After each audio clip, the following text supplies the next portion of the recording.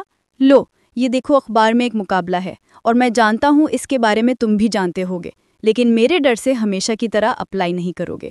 تو ایک کام کرو، یہاں جا کر اپلائی کرو۔ جس دن تم جیت کر آؤ گے نا، میں اسی دن رشتہ لے کر چلا جاؤں گا۔ یاد رہے، ہیڈ شیف کی نوکری پاؤ گے تو ہی رشتہ مانگوں گا۔ فاروق احمد نے کہا تو وہ ساکت رہ گیا۔ ٹھیک ہے، میں اس کے بارے میں بعد میں بات کرتا ہوں، اور آپ مجھے انجینئر کے طور پہ دیکھنا چاہتے ہیں نا، میں کمپنی میں اپلائی کروں گا جاب کے لیے، لیکن پلیز آپ جا کر پہلے رشتے کی بات کریں، میں نہیں چاہتا کہ اس کا رشتہ کہیں اور طے ہو جائے۔ وہ تیز لہجے میں بولا اور اس کی دھڑکن رک رک کر چل رہی تھی، اور یہ سوچ کر اس کی جان نکل رہی تھی کہ اگر اس کا رشتہ کہیں اور طے ہو گیا تو وہ تو اپنا سب کچھ ہی کھو دے گا۔ وہ اس کے بچپن کی محبت تھی، اور وہ اس کو یوں کھو کر کبھی خوش نہیں رہ سکتا تھا، اور یہ بات اس کے والدین جانتے تھے، لیکن وہ بھی اپنی طرف سے ٹھیک تھے، لیکن ایک دھڑکا سا اسے لگا تھا۔ تم جو مرضی کر لو، جب تک تم ایک اچھی جاب نہیں کر لیتے، میں یہ رشتہ لے کر نہیں جاؤں گا، اور تمہیں اگر کسی کمپنی میں اپلائی کرنا ہے اور تمہیں لگتا ہے کہ وہاں 50 سے 60 ہزار روپے ہوگی تو ٹھیک ہے، ورنہ پھر میری طرف سے نہ ہی سمجھو، کیونکہ میں ایسے نکھٹو بیٹے کا رشتہ لے کر نہیں جا سکتا۔ وہ بولتے ہوئے اٹھ کر چلے گئے۔ اس نے اسی دن نیکسٹ شیف کے لیے اپلائی کیا اور وہ سلیکٹ ہو گیا، کیونکہ وہ مختلف ہوٹلز میں کام کر چکا تھا، اور قسمت اس کے ساتھ تھی۔ وہ جیت کر اسلام آباد کے اتنے بڑے ہوٹل کا ہیڈ شیف بن گیا تھا، اور اس کی سٹارٹ سے ہی پے 2.5 لاکھ تھی، اور اس نے یہ بات سب سے چھپا لی تھی، یہاں تک کہ زویا کو بھی نہیں بتائی تھی۔ گاڑی جھٹکے سے رکی تو وہ ماضی سے حال میں واپس آ گیا۔ وہ سر جھٹک کر باہر کے نظاروں میں کھو گیا، اور جب وہ اسلام آباد پہنچا تو اس ہوٹل کے مینیجر نے پرتباق استقبال کیا، اور پھر اگلے دن اس نے ہوٹل جوائن کر لیا۔ اس کا جنون، شوق اور ٹوٹا دل اس سے مزید کچھ کرنے پہ اکساتا تھا۔ وہ ڈشز کو ایسے ڈفرنٹ طریقے سے لایا کہ 3 مہینے کے بعد ہی اس کی پے بڑھا دی گئی تھی۔ اس دن ہی زویا کی شادی تھی اور وہ آخری بار تھا کہ وہ تڑپ تڑپ کر رو رہا تھا، اور اسی وقت زویا کا میسج آیا، ایسی بھی کیا مصروفیت کہ تم اپنی فرینڈ کی شادی پہ نہیں آئے، بہت برے ہو تم، لیکن میں تمہیں اپنی پک بھیج رہی ہوں تاکہ تمہاری حسرت نہ رہے کہ تم نے مجھے دلہن بنے نہیں دیکھا، اور اینڈ پہ ہنسنے والا ایموجی لگا تھا۔ پھر ساتھ ہی 2-3 تصویریں آئیں تو وہ اتنی خوبصورت لگ رہی تھی کہ کوئی حد نہیں تھی۔ وہ موبائل کو سینے سے لگائے تڑپ تڑپ کر رو دیا۔ پھر وقت گزر رہا تھا اور وہ کبھی کبھار ایک دن کے لیے گھر جاتا تھا اور مل کر اگلے دن ہی وہ واپس آ جاتا تھا۔ 3 سال گزر چکے تھے، وہ ترقی کی منزلیں طے کر رہا تھا اور اب تو بیرون ملک سے بھی اسے آفرز آ رہی تھیں، مگر اس کا دل مر چکا تھا۔ وہ دن میں ہوٹل پہ اپنی ڈیوٹی نبھاتا اور شام کو اپنے کیفے چلا رہا تھا، اور وہ اپنا فلیٹ بھی خرید چکا تھا۔ فاروق ملک اور رابعہ ملک کو بھی یہاں پہ لانے کا ارادہ رکھتا تھا، لیکن وہ دونوں اپنا گھر اور اپنوں کو چھوڑنے کے لیے تیار ہی نہیں تھے۔ وہ ابھی ہوٹل آیا تھا کہ ہوٹل کے مالک نے اسے بلایا۔ وہ اندر داخل ہوا تو ان کا بیٹا عارم آفریدی بھی وہاں بیٹھا تھا، جو کہ دبئی کے ہوٹل سنبھالتا تھا اور بہت سلجھا ہوا اور سنجیدہ لڑکا تھا۔ اس کے ساتھ ساتھ وہ سنگر بھی تھا، مگر اس میں غرور نہ ہونے کے برابر تھا۔ اس قدر فیمس ہونے کے باوجود وہ بہت ملنسار تھا۔ اسے دیکھ کر دل بے اختیار عالیہ اور اس کے رشتے کی بات چلانے کو کرتا تھا، مگر وہ اپنی خواہش کو دل میں ہی دبا لیتا تھا۔ ارے بیٹے، ہماری بیگم صاحبہ نے ہم پہ ذمہ داری ڈالی ہے کہ انہیں اپنے جیسی بہو چاہیے، گھریلو ٹائپ اور نرم گو، دل جیتنے والی۔ اب ہم پریشان ہیں کہ ہم ایسی لڑکی کہاں سے لائیں؟ بیٹا، اگر آپ کی نگاہ میں کوئی لڑکی ہو تو مجھے بتائیے گا، ادریس آفریدی نے کہا تو اس کی آنکھوں میں ایک امید جاگی۔ سر، اگر آپ چاہیں تو میں اپنی بہن کا رشتہ دکھا سکتا ہوں، وہ آہستہ سے بولا۔ ارے واقعی، اگر ایسی بات ہے تو بس ٹھیک ہے، بات پکی سمجھو، ادریس آفریدی بولے۔ نہیں سر، آپ ایک بار مل لیجئے اور تسلی کر لیجئے، پھر اس کے بعد آپ ہاں کیجئے گا، وہ جلدی سے بولا تو ادریس آفریدی نے عارم کی طرف دیکھا جو کہ چپ چاپ بیٹھا تھا۔ کیا کہتے ہو برخوردار، پھر لاہور چلیں؟ انہوں نے عارم آفریدی سے پوچھا۔ جیسا آپ کو مناسب لگے، اور میں موم کو بتا دیتا ہوں، وہ دبئی سے کل ہی آ جائیں گی، پھر ہم 1-2 دن تک چلتے ہیں۔ موم نے اگر کنفرم کر دیا تو پھر میری طرف سے بھی ہاں ہی سمجھیں، وہ فرما برداری سے بولا تو ادریس آفریدی مسکرا دیے۔ سر، اگر آپ لوگ مائنڈ نہ کریں تو میں آپ سے پہلے گھر جا کر آپ کی شایع نشان انتظامات کرنا چاہتا ہوں، باقی اگر آپ نہ بھی کریں گے تو میری طرف سے کوئی پرابلم نہیں ہوگا۔ کیا میں کل چلا جاؤں؟ اس نے پوچھا۔ ارے کیوں نہیں بیٹے، آپ نے تو آج تک کبھی ہم سے چھٹی مانگی ہی نہیں، آپ ضرور جائیے، وہ مسکرا کر بولے تو وہ دھیما سا مسکرا دیا۔ پھر اگلے دن وہ گھر جانے کی تیاری کرنے لگا۔ اس نے سب سے پہلے شاپنگ مال جا کر عالیہ کے لیے ڈھیروں شاپنگ کی، اور پھر وہ گھر آ کر اپنا سامان رکھنے لگا۔ اس کا رواں رواں عالیہ کی خوشیوں کے لیے دعا کر رہا تھا۔ وہ گھر پہنچا اور گاڑی سے نکل کر سارے بیگز نکالتا اندر داخل ہوا تو اشتیاق ملک باہر تختے پہ بیٹھے کھانس رہے تھے، اور وہ انہیں دیکھ کر ساکت رہ گیا۔ وہ جتنی بار آیا تھا کبھی ان سے نہیں ملا تھا، اور آج 3 سال کے بعد وہ انہیں دیکھ رہا تھا، اور وہ اسے بہت کمزور اور تھکے تھکے سے محسوس ہوئے۔ وہ مرے مرے قدموں سے ان کے پاس گیا اور سلام کیا تو وہ اسے گلے لگا کر رو دیے۔ وہ ساکت سا رہ گیا یہ دیکھ کر کہ وہ رو رہے تھے۔ پھر کچھ دیر بیٹھنے کے بعد وہ اوپر آ گیا۔ وہ اوپر آیا ہی تھا تو عالیہ نے اسے دیکھ کر چیخ مار دی اور اس کے گلے سے لگ گئی۔ وہ اس کا ماتھا چومتا ہوا ماں کی جانب بڑھا اور ان کی مہربان آغوش میں سمائے جیسے راحت پہنچی۔ ویسے آپ ایک دم اچانک کیسے آ گئے؟ عالیہ نے حیرت سے پوچھا۔ بتاتا ہوں، بس بابا کو آنے دو تو پھر پتہ لگ جائے گا تمہیں کیوں آیا ہوں یہاں، وہ اس کے سر پر ہلکی سی چپت مارتے ہوئے مسکرا کر بولا تو وہ الجھے ہوئے انداز میں اسے دیکھنے لگی۔ پھر وہ فریش ہونے کے ارادے سے اپنے کمرے میں چلا گیا۔ فریش ہونے کے بعد جب وہ باہر آیا تو عالیہ کے ساتھ کھڑی اس دشمن جان کو دیکھ کر سانسیں رک گئی۔ اسی وقت اس کی نگاہ بھی اس پر پڑی تو وہ ہلکا سا مسکرا دی۔ السلام علیکم، کیسے ہو تم؟ اس نے اس کی طرف دیکھتے ہوئے پوچھا۔ بالکل ٹھیک، تم کیسی ہو؟ وہ اسے بغور دیکھتا ہوا بولا جو کہ اسے کافی زیادہ کمزور دکھائی دی۔ جیسی بھی ہوں تمہارے سامنے ہوں، وہ دھیما سا مسکرا کر بولی۔ کافی بنانے جا رہا ہوں، پیو گی؟ وہ کچن کی جانب بڑھتے ہوئے بولا۔ نہیں فی الحال نہیں، میں نے دراصل اکیڈمی جانا ہے تو بس وہاں جا رہی ہوں، پھر کبھی صحیح، وہ بولی اور پھر ان لوگوں کو خدا حافظ کہہ کر باہر کی جانب بڑھ گئی۔ اسے کیا ہوا ہے؟ بڑی سنجیدہ اور دھیمے مزاج کی ہو گئی ہے، اس نے الجھے ہوئے لہجے میں کہا۔ آپ کو نہیں پتا کیا؟ عالیہ چونک کر بولی۔ کیا نہیں پتا؟ اس نے اس کے انداز پر چونکا۔ وہ دراصل، عالیہ جاؤ جا کر کچن میں دیکھو پلاؤ کو دم آ گیا ہے کہ نہیں، اس سے پہلے کہ وہ بہت سی باتیں بتاتی، رابعہ بیگم اندر آتے ہوئے کہنے لگیں اور ان کے چہرے پر گہری سنجیدگی تھی۔ عالیہ چپ چاپ کچن کی جانب بڑھ گئی۔ امی، عالیہ کیا بتانا چاہتی تھی؟ کیا آپ کو پتا ہے کچھ؟ نہیں، کچھ نہیں۔ یہ بتاؤ کہ تم کیا بات کرنے آئے ہو؟ پہلے تو کبھی بھی چھٹی کے علاوہ کبھی گھر نہیں آئے اور آج اچانک آ گئے۔ سب ٹھیک ہے نا بیٹا؟ رابعہ بیگم نے اس کا دھیان دوسری طرف لگانا چاہا تو وہ لب بھینچ کر رہ گیا۔ دراصل میرے باس اور ان کی بیوی ہماری عالیہ کے لیے اپنے بیٹے کا رشتہ لے کر آنا چاہتے تھے۔ میں نے سوچا کہ گھر آ کر کچھ تیاریاں وغیرہ دیکھ لوں۔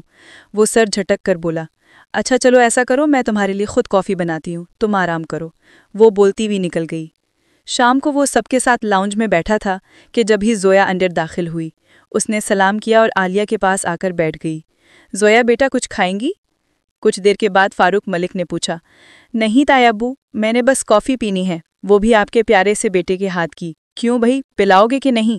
3 سال ہو گئے ہیں تمہارے ہاتھ کی کافی پیے ہوئے۔ وہ ہلکا سا مسکرا کر بولی، مگر وہ کھوجتی نگاہوں سے اسے دیکھ رہا تھا جس کی آنکھوں میں عجیب سا درد تھا۔ میں بناتا ہوں کافی۔ وہ سر جھٹک کر اٹھنے لگا۔ ارے رہنے دو بیٹا، کیا ضرورت ہے، میں کافی بنا دیتی ہوں۔ تم یہاں آرام کرنے آئے ہو نہ کہ کام کرنے، چپ کر کے بیٹھے رہنا۔ رابعہ بیگم نے کہا تو ان کے انداز پہ زویا کا چہرہ متغیر ہو گیا۔ نہیں تائی اماں، رہنے دیں، میں نے ویسے بھی ابھی روٹی کھانی ہے۔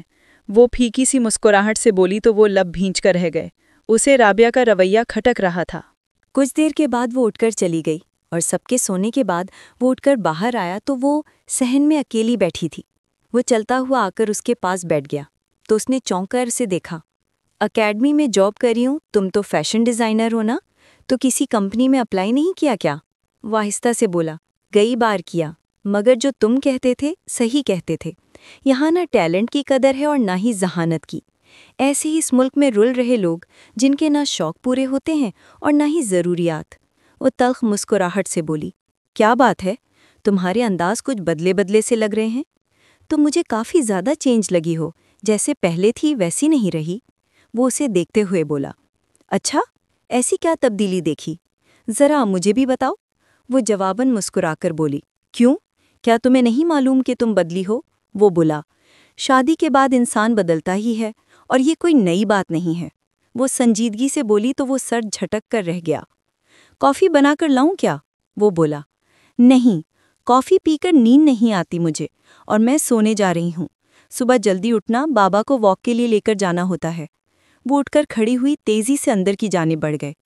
وہ تھکے تھکے قدموں سے اوپر آیا اور دروازہ کھولنے کے لیے جیسے ہی اس نے ہاتھ بڑھایا تو اندر سے آتی آوازوں کو سنتا رک گیا۔ تمہیں کیا لگتا ہے رابعہ کہ تم اگر اسے نہیں بتاؤ گی تو اسے کچھ پتہ نہیں چلے گا؟ مجھے تو یقین نہیں آ رہا کہ تم نے 6 مہینوں سے اسے یہ بات بتائی ہی نہیں۔ فاروق ملک کی آواز سنائی دی، نہیں بتائی، اور اس کی وجہ یہی ہے کہ میں اپنے بیٹے کے مزاج کو جانتی ہوں۔ جب وہ یہ سب سنے گا نا تو اس کا پھر سے اس کی طرف دل مائل ہوگا اور میں اسے اپنی بہو ہرگز نہیں بناؤں گی۔ میرا بس چلے نا تو میں اسے چند دنوں کے لیے کہیں غائب کر دوں، مگر نہیں کر سکتی نا، لیکن اتنا کر سکتی ہوں کہ کوشش کروں گی کسی طرح اس بات کو چھپا دوں کہ اسے طلاق ہو چکی ہے۔ رابعہ بیگم کی بات پہ اسے لگا کہ جیسے پوری چھت اس پہ آ گری ہے۔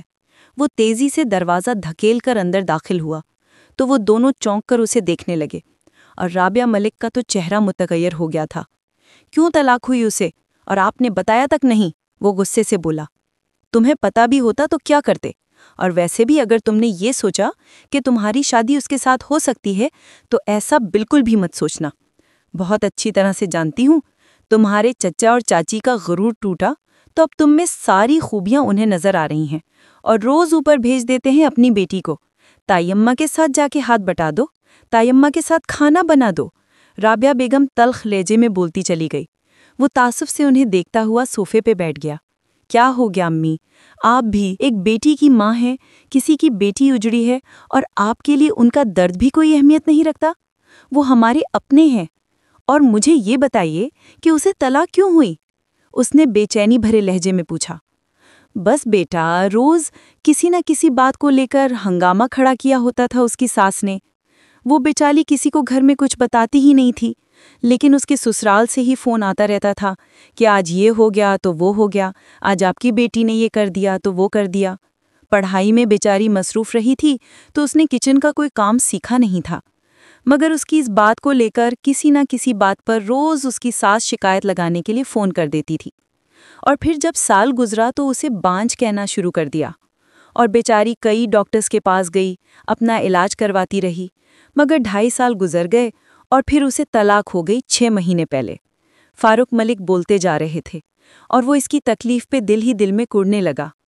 پھر وہ چپ چاپ اٹھ کر اپنے کمرے کی جانب بڑھ گیا۔ اگلے دن دوپہر کے وقت ادریس صاحب اپنی وائف اور بیٹے کے ساتھ ان کے گھر آ چکے تھے اور انہیں عالیہ کافی زیادہ پسند آئی تھی۔ اسی وقت ان کی وائف نے اپنی انگوٹھی اتار کر عالیہ کے ہاتھ میں ڈال دی۔ بہن جی، اگر آپ کو برا نہ لگے تو ہم اسی ماہ میں شادی کرنا چاہتے ہیں۔ دراصل میرا بیٹا دبئی میں ہوتا ہے اور پھر یہاں بھی آنا جانا لگا رہتا ہے، تو میں چاہ رہی تھی کہ دبئی جانے سے پہلے شادی کر کے ہم بچی کو ساتھ ہی لے جائیں۔ مسز ادریس بولیں تو رابعہ نے سر اس بات میں ہلا دیا، اور وہ عالیہ کا اتنی اچھی جگہ رشتہ ہونے پہ بہت خوش تھی۔ مہمانوں کے جانے کے بعد وہ اور عالیہ برتن سمیٹ رہی تھیں کہ جب ہی وہ اندر داخل ہوا۔ ماں، مجھے آپ سے بات کرنی ہے، اس نے پاس آ کر کہا۔ ہاں بولو بیٹا، میں سن رہی ہوں، وہ ہلکا سا مسکرا کر بولی۔ آپ چاچا جی کے پاس جائیے اور ان سے کہیے کہ میں زویا سے شادی کرنا چاہتا ہوں۔ وہ آہستہ سے بول رہا تھا تو رابعہ بیگم نے اسے ایسے دیکھا جیسے اس کے سر پر سینگ اگائے ہوں۔ دماغ خراب ہو گیا ہے تمہارا؟ ایک بانجھ اور طلاق یافتہ سے شادی کرو گے؟ تم بھول گئے تمہارے چاچا نے کیا سلوک کیا تھا جب ہم رشتہ لے کر گئے تھے؟ تمہارا فوراً انکار کر دیا تھا تمہیں نکھٹو بول کر۔ رابعہ بیگم تو ہتے سے اکڑ گئی۔ امی پلیز پرانی باتوں کو یاد مت کیجیے، اس سے مجھے بھی درد ہوتا ہے اور باقی سب کو بھی۔ اور ہاں، میری زندگی میں زویا کے علاوہ نہ کوئی لڑکی ہے اور نہ ہی کبھی ہوگی۔ اگر قدرت مجھے دوبارہ سے موقع دے رہی ہے تو میں زویا ہی سے شادی کرنا چاہتا ہوں۔ باقی اگر آپ چاہتی ہیں کہ میں اس سے شادی نہ کروں تو ٹھیک ہے، میں آپ کی بات کو مانتے ہوئے نہیں شادی کروں گا، لیکن اتنی بات یاد رکھیے گا، میں زندگی میں پھر کبھی کسی سے شادی نہیں کروں گا۔ وہ حتمی لہجے میں بولتا ہوا وہاں سے پلٹ گیا۔ رابعہ ملک تو اس کی بات پہ جیسے شاکڈ ہی رہ گئی تھی۔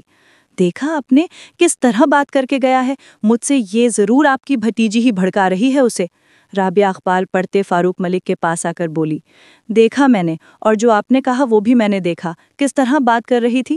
خدا کا خوف کیجیے رابعہ بیگم، آپ بھی ایک بیٹی کی ماں ہیں، اور آپ کسی کی بیٹی پر اس طرح بات کریں گی تو خدا نہ خواستہ اگر کل آپ کی بیٹی کے ساتھ اس طرح ہو جائے۔ مجھے یقین نہیں آتا کہ یہ آپ ہیں، میری وہ نرم خوسی رابعہ جو کہ دوسروں کے دکھ پر دکھی ہو جایا کرتی تھی اور زویا پر جان چھڑکا کرتی تھیں آپ، اور آج آپ اس طرح کی باتیں کر رہی ہیں۔ آپ کو اچھی طرح سے معلوم ہے کہ زویا کبھی بھی ایسی حرکت نہیں کرے گی، اور اگر ایسا ہی کرنا ہوتا تو وہ اپنی طلاق کے بارے میں خود بتا دیتی، اور یہاں تک کہ آپ نے اس بچی کو بانجھ تک کہہ دیا۔ عجیب باتیں کرتی ہیں آپ۔ ہاں تو اور کیا کروں میں؟ بھول گئے آپ برسوں پہلے کیا ہوا تھا؟ میرے ہی بیٹے کو آپ کے بھائی نے یہ کہہ کر ٹکڑا دیا تھا کہ آپ کا بیٹا نکھٹو ہے، اور آج میرے بیٹے پر جان نثار کرتے پھر رہے ہیں وہ لوگ، کیونکہ میرے بیٹے کے پاس اب پیسہ ہے۔ میرا بیٹا زویا سے بہتر لڑکی ڈیزرو کرتا ہے، تو میں کیوں اس لڑکی کو چنوں؟ وہ غصے سے بولی۔ میں اب کیا کہوں آپ کو؟ آپ کسی کی نہیں سنتی، صرف اپنی منمانی کرتی ہیں، اور جس دن بیٹا کھو دیں گی نا، اس دن آ کر میرے پاس مت روئیے گا۔ پہلے بھی ہم نے اسے تقریباً کھو ہی دیا تھا، اور وہ تو پتہ نہیں کیسے دوبارہ سے ہماری طرف پلٹ آیا، لیکن اس بار اگر وہ گیا نا تو پلٹے گا نہیں۔ فاروق صاحب واپس اخبار رکھتے ہوئے سنجیدگی سے بولے اور پھر اٹھ کر وہاں سے چلے گئے۔ رابعہ کتنی دیر بیٹھی سوچتی رہی، اور پھر وہ اپنی ممتا کے ہاتھوں مجبور ہو کر فاروق صاحب کے پاس آئی اور انہیں نیچے جانے کے لیے کہا۔ کچھ دیر کے بعد وہ تینوں نیچے آئے تو اشتیاق ملک اور روبینہ جیسے بچھے جا رہے تھے۔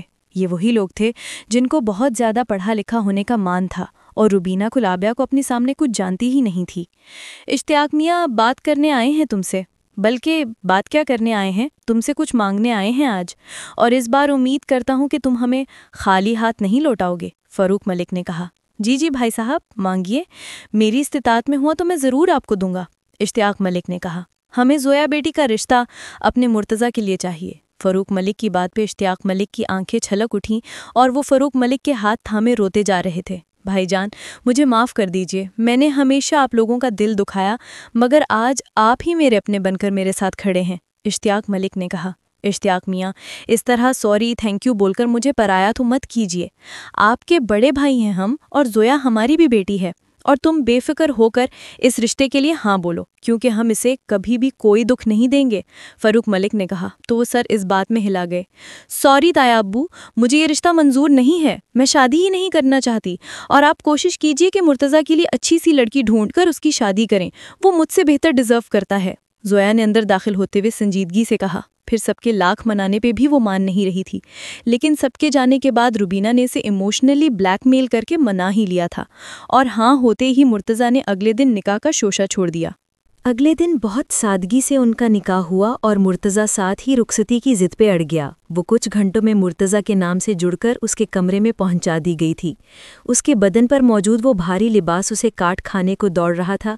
اس نے اپنی ایک ایک چیز نوچ نوچ کر اتاری تھی اور پھر اپنا شرارہ سنبھالتی اٹھ کر واش روم کی جانب بڑھی، اور ہاتھ دھونے کے بعد وہ کمرے میں آئی تو مرتضیٰ فون پر کسی سے بات کر رہا تھا۔ وہ اس پر ایک نگاہ ڈالے بغیر تکیہ سیدھا کرتے جا کر بیڈ پر لیٹ گئی۔ مرتضیٰ کچھ دیر کے بعد اس کے پاس آیا اور اس کے دائیں بائیں ہاتھ رکھتا اس پر جھک کر اسے دیکھنے لگا۔ تمہیں شاید پتہ نہیں ہے کہ جب سہاگ رات ہوتی ہے تو اس میں بیوی شوہر کی رات حسین بناتی ہے، نہ کہ اس طرح موڈ بنا کر سونے لگتی ہے۔ وہ اس کے کندھوں سے تھام کر بولا تو وہ سیدھی ہو کر اسے گھورنے لگی۔ پھر وہ اس کے سینے پر ہاتھ رکھتے اسے پیچھے دھکیل دی، اٹھ کر بیٹھ کر اسے خشمگین نگاہوں سے دیکھنے لگی۔ تمہیں کیا لگتا ہے تم نے جو یہ مجھ پر احسان کیا ہے، اس کے بدلے میں تمہیں اپنا آپ سونپ دوں گی؟ میں کوئی کھلونا نہیں ہوں مسٹر مرتضیٰ ملک کہ جو مرض چاہے نکاح کے نام پر مجھے اپنے نام کر کے میرے جسم کے ساتھ کھیل کر مجھے کچھ سالوں کے بعد بانجھ کہہ کر چھوڑ دے۔ کیونکہ اس کی زندگی میں اس کی محبت لوٹ آئی تھی، مگر اس بار ایسا نہیں ہوگا، کیونکہ اس بار بھی کہانی وہی دہرائی جائے گی۔ تم نے مجھے آج اپنا لیا اور کل تمہاری وہ جس سے تم محبت کرتے ہو وہ واپس آ جائے گی تو پھر مجھے تم چھوڑ دو گے۔ میں تو کہیں کی نہیں رہوں گی نا، میری تو زندگی برباد ہی رہے گی۔ وہ غصے سے بولتی چلی گئی۔ وہ سنجیدگی سے اسے دیکھے گیا۔ تو اس گھٹیا آدمی نے تمہیں اس لیے چھوڑا کیونکہ اس کی زندگی میں اس کی ایکس واپس آ چکی تھی، مگر بہانہ کیا بنایا کہ تم نے ابھی تک اسے اولاد نہیں دی؟ تم نے مجھے اس گھٹیا آدمی سے ملانے کی ہمت بھی کیسے کی؟ میں خضر نہیں ہوں، میں مرتضیٰ ملک ہوں، اور اپنے رشتوں کو نبھانا بھی جانتا ہوں اور اپنانا بھی، اور آئندہ مجھ سے اس ٹون میں بات کی نا، بہت بری طرح پیش آؤں گا۔ وہ اس کی کمر میں ہاتھ ڈال کر اسے قریب کرتے ہوئے بولا، پھر وہ اس کے ماتھے پہ شدت بھرا لمس چھوڑتا پیچھے ہٹ کر اپنی پاکٹ سے ڈائمنڈ رنگ نکال کر اس کے ہاتھ میں پہنانے لگا، تو وہ غصے سے مٹھی بند کرنے لگی۔ مرتضیٰ نے اسے گھور کر دیکھا اور پھر دوسرا ہاتھ اس کی گردن میں ڈالتے اس کے لبوں کو اپنے دسترس میں لے گیا۔ وہ اس کی گرفت میں پھڑپھڑا کر رہ گئی، اور اس کا ہاتھ کھولتے ہی وہ رنگ پہنا کر پیچھے ہوا تو وہ کھانستی ہوئی بیڈ کراؤن سے ٹیک لگا گئی۔ وہ ہلکا سا مسکرا کر پانی کا گلاس پکڑ کر اس کی طرف بڑھ گیا۔ مجھے نہیں پینا؟ وہ غصے سے ہاتھ مارنے لگی تو وہ بیچ میں ہی اس کا ہاتھ پکڑ کر اسے گہری نگاہوں سے دیکھنے لگا۔ لگتا تمہیں میرا لمس اچھا لگنے لگا ہے؟ اگر اچھا لگ رہا ہے تو بولو نا اپنے منہ سے، اس طرح بہانے سے اپنے پاس کیوں بلا رہی ہے؟ وہ اس کی آنکھوں میں آنکھیں ڈل کر بے باکی سے بولا تو زویا کا چہرہ غصے سے سرخ ہو گیا اور آنکھوں میں نمی چھلکنے لگی۔ سمجھتے کیا ہو تم مجھے؟ کوئی گری پڑی چیز ہوں جس کے ساتھ جو کچھ مرضی کرتے پھروں؟ وہ بولتے ہی پھوٹ پھوٹ کر رونے لگی۔ وہ چپ چاپ اسے روتے ہوئے دیکھ رہا تھا، اور اس نے اسے چپ کروانے کی بالکل کوشش نہیں کی، کیونکہ وہ جانتا تھا کہ اس کا دل بہت بھرا ہوا ہے۔ جب تک اس کے دل کا غبار نہیں نکلے گا اس کے اندر سے اس کی گھٹن کم نہیں ہوگی۔ پھر اس کا جب جی ہلکا ہوا تو وہ اٹھ کر واش روم کی جانب بڑھ گئی اور وہ اٹھ کر کافی بنانے کے لیے باہر چلا گیا۔ جب وہ کافی بنا کر اندر داخل ہوا تو وہ آنکھوں پر بازو رکھے لیٹی ہوئی تھی۔ زویا کافی لے لو، وہ پاس آ کر بولا۔ مجھے نہیں پینی، وہ نروٹھے انداز میں بولی۔ اگر تم اگلے 5 منٹ میں اٹھ کر نہ بیٹھی نا تو تمہارے ہونٹوں کا جام ضرور میں پیوں گا، وہ مانی خیز انداز میں بولا تو وہ بدک کر جلدی سے اٹھ کر بیٹھ گئی۔ اس کی حرکت پر وہ دھیما سا مسکلاتا ہوا اس کے سامنے بیٹھ کر کافی کا مگ اس کی طرف بڑھا گیا۔ یہ ہوتی ہے اچھے بچوں والی حرکت۔ چلو اب جلدی سے اسے فنش کرو اور پھر باتیں کرتے ہیں، لیکن اپنا ازدواجی رشتہ ہم تبھی آگے بڑھائیں گے جب تم پوری طرح سے کمفرٹیبل ہوں گی۔ وہ اس کے رخسار کو چھو کر نرم لہجے میں بولا تو اسے حیران کر گیا۔ تمہیں مجھ سے شادی کرنے کی کیا ضرورت پڑ گئی تھی؟ مجھ پر ترس آیا ہوگا نا کہ میں بیچاری تنہا جی رہی ہوں تو بس آ گئے مجھ پر احسان کرنے۔ ہاں مانتی ہوں کہ تم بہت بڑے آدمی بن چکے ہو، لیکن اس کا یہ مطلب نہیں کہ تم مجھ پر احسان کرو گے۔ تم اچھی طرح سے جانتے ہو کہ میں کبھی کسی کا احسان نہیں لیتی، وہ افسردہ لہجے میں بولی۔ تم ان سب باتوں کو چھوڑو، میں نے احسان کیا ہے یا نہیں، مگر تم یہ دیکھو کہ میں کیسا انسان ہوں۔ کیا میں برا انسان ہوں؟ بتاؤ مجھے، اگر تمہیں خضر سے پہلے مجھے چننے کا موقع دیا جاتا، یعنی مجھ میں اور خضر میں سے کسی ایک کو چننے کا موقع دیا جاتا تو کس کو چنتی؟ میں جانتا ہوں تم مجھے ہی چنتی کیونکہ میں تمہارے سامنے رہا ہوں، اور تم مجھ پر احسان کرتے ہوئے مجھے چنتی کیونکہ تمہیں لگتا کہ اگر تم مجھے نہیں چنو گی تو تمہاری دوستی خراب ہو جائے گی۔ تو بس اسی طرح آج میں نے اپنے دوست کا ساتھ دیا ہے کیونکہ میں اپنے دوست کو یوں تنہا اکیلا نہیں دیکھ سکتا، مگر میں جانتا ہوں تم اور میں بہت اچھے ہم سفر بنیں گے۔ وہ سنجیدگی بھرے لہجے میں بولا۔ وہ جو ہزاروں ارمان سجا کر کمرے میں آیا تھا، اس کی بدگمانیوں کو دیکھتے اس نے اپنی محبت کا اظہار کرنے کا ارادہ ہی ملتوی کر دیا تھا، کیونکہ وہ نہیں چاہتا تھا کہ وہ کسی دباؤ میں یا شرمندگی میں جیے اور اسے کچھ ایسا محسوس نہ ہو کہ برسوں پہلے وہ اسے سمجھ نہیں پائی تھی۔ اور اگر تمہاری زندگی میں کوئی اور آ گئی تو؟ وہ اسے دیکھتے ہوئے نم لہجے میں بولی، تو ایسا کرنا میرے کھانے میں زہر ملا دینا اور مجھے مار ڈالنا، کیونکہ وعدہ خلاف اور بے وفا لوگوں کی سزا موت ہی ہونی چاہیے۔ تم نے بہت غلط کیا جب وہ شخص تمہارے ہوتے ہوئے کسی دوسری لڑکی کے ساتھ افیئر چلا رہا تھا تو اس کے بارے میں سب کو بتاتی، کیوں اتنا بڑا الزام اپنے سر لیا کہ تم بانجھ ہو؟ وہ اسے دیکھتے ہوئے سنجیدگی بھرے لہجے میں بولا، تم نہیں تھے نا میرے ساتھ، اگر تم میرے ساتھ ہوتے تو شاید میں اپنی زندگی کو سنوار بھی لیتی، مگر تم نے 3 سالوں میں کبھی پلٹ کر بھی پوچھا نہیں کہ میں زندہ ہوں یا مر گئی۔ وہ اس کے سینے پر مکے برساتی روتے ہوئے بولی تو وہ اسے اپنی باہوں کے حصار میں لیتا اس کے سر کو تھپ تھپانے لگا۔ وہ اس کے سینے پر سر رکھے تڑپ تڑپ کر رو رہی تھی۔ ویسے دنیا کی پہلی دلہن ہو جو اپنی سہاگ رات پر اس طرح رو رہی ہو، حد ہوتی ہے یار۔ اگر کسی نے دیکھ لیا تو کوئی سمجھے گا کہ بھئی میں تم پر ظلم کے پہاڑ ڈھا رہا ہوں۔ وہ شرارتی انداز میں بولا تو وہ اس کے سینے پر مکے برسانے لگی۔ میں تم سے نفرت کرتی ہوں، سخت نفرت۔ آئندہ سے مجھے اپنی شکل بھی مت دکھانا، دفع ہو جاؤ، تمہاری وجہ سے یہ سب ہوا ہے۔ تم اچھی طرح سے جانتے تھے کہ ہمیشہ میں اپنی پرابلمز لے کر تمہارے پاس آتی تھی، مگر تم نے مجھے اکیلا چھوڑ دیا۔ وہ روتے ہوئے مارتی جا رہی تھی اور وہ ایک بار بھی روکنے کی کوشش نہیں کر رہا تھا، پھر وہ رخ پھیرتی تکیے میں سر دیے لیٹ گئی۔ 2 دن کے بعد وہ اس کے ساتھ اسلام آباد جانے کے لیے تیار تھی۔ سب نے اسے خوشی خوشی رخصت کیا، مگر وہ سخت ناخوش تھی۔ پورا راستہ اس نے اس سے کوئی بات نہیں کی تھی۔ جب وہ اپنے فلیٹ پہنچا تو اس کا فلیٹ دیکھ کر وہ حیران رہ گئی۔ پورے کا پورا اصلی گلاب سے مزین تھا اور اس کے سٹاف کے لوگ وہاں موجود تھے اور سب نے اسے شادی کی مبارکباد دی۔ فائنلی سر، آپ کو آپ کی محبت مل ہی گئی۔ ہم میں سے ہر ایک منتظر تھا کہ کب آپ اپنے لور سے ہمیں ملائیں گے، اور فائنلی 3 سال کے بعد آپ کو آپ کا پیار مل گیا۔ بہت بہت مبارکباد۔ اس کے اسسٹنٹ نے کہا تو وہ گڑبڑا کر اسے دیکھنے لگا، مگر وہ سپاٹ چہرے سے کھڑی تھی۔ سب کے جانے کے بعد وہ کمرے میں آئی اور چینج کرنے کے بعد اپنے ہاتھوں پہ موئسچرائزر لگا رہی تھی کہ جب ہی وہ تھکا ہوا اندر داخل ہوا۔ سب لوگ مجھے تمہاری وہ والی لور سمجھ رہے تھے جس کے لیے تم نے وہ نیکسٹ شیف کا ایوارڈ جیتا تھا، جبکہ ان کو پتہ ہی نہیں کہ میں وہ خوش قسمت نہیں ہوں۔ وہ تلخ لہجے میں بولی تو وہ اسے سنجیدگی سے دیکھنے لگا۔ تمہیں ایسا کیوں لگتا ہے کہ تم وہ خوش قسمت نہیں ہو؟ کیا پتا اب تم ہی وہ ہو جس سے میں محبت کرتا ہوں؟ وہ اس کے رخسار کو چھوتے ہوئے بولا تو وہ استہزائیہ انداز میں ہنس پڑی۔ میری قسمت اتنی اچھی نہیں ہے، وہ تلخ لہجے میں بولتی اپنے خوبصورت بالوں کو لپیٹنے لگی۔ مگر میری قسمت تو بہت اچھی ہے کیونکہ مجھے تم مل گئی۔ وہ اسے پیچھے سے کھینچتے ہوئے بولا تو وہ اپنا آپ چھڑواتے ہوئے اس سے دور ہو کر اس کی سائڈ سے گزرنے لگی، تو وہ غصے سے اس کی کمر سے جکڑتے ہوئے اسے اپنے سامنے کر کے خشمگین نگاہوں سے دیکھنے لگا۔ اس طرح مت دیکھو، تمہیں کیا لگتا ہے میں تمہیں اپنے جسم کو پانے کی ایسے ہی اجازت دے دوں گی؟ مجھے کچھ وقت چاہیے، فکر مت کرو، تمہارے ہر قسم کے حقوق ادا کروں گی جیسے پہلے کیے تھے۔ شٹ اپ، اور آئندہ سے تمہارے منہ سے میں اس بارے میں کوئی بات نہ سنوں۔ اور ہاں، تم یہ سننا چاہتی ہو نا کہ تم خوش قسمت ہو یا نہیں؟ میں نہیں جانتا کہ تمہیں میرا ساتھ خوش قسمت لگتا ہے کہ نہیں، مگر میں بہت خوش قسمت ہوں کیونکہ میں نے اسی لڑکی کو پایا جس سے میں نے برسوں محبت کی۔